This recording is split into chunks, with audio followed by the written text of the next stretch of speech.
What animals did Eric the Red's colonists raise? Have you ever wondered what life was like for the first settlers in Greenland? Eric the Red, the famous Viking explorer, played a key role in establishing a community there. One of the most interesting aspects of this colonization is the animals that the settlers raised. So, what animals did Eric the Red's colonists actually keep?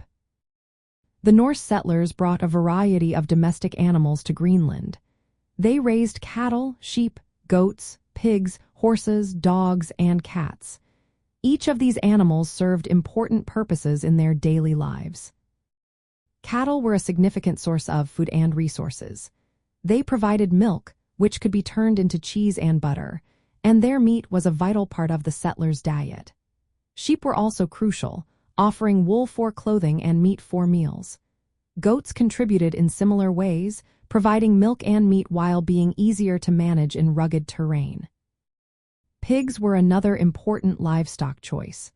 They were raised for their meat and could forage for food, making them relatively low maintenance.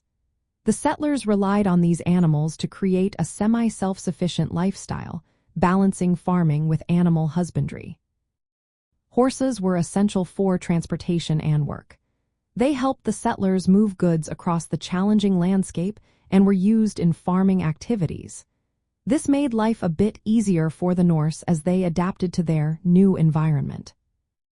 Dogs played a dual role in the community.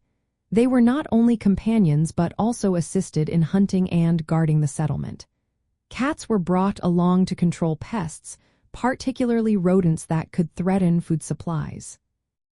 Over time, the Norse settlers began to shift their diet toward more marine-based sources, reflecting the challenges of living in such a harsh Arctic climate. However, the animals they raised were a fundamental part of their initial survival and adaptation. Eric the Red's colonization of Greenland showcases the adventurous spirit of the Vikings. They were skilled explorers and brought their cultural practices, including animal husbandry, to new lands. This early settlement is a fascinating chapter in Scandinavian history, highlighting how these settlers thrived in an unfamiliar environment.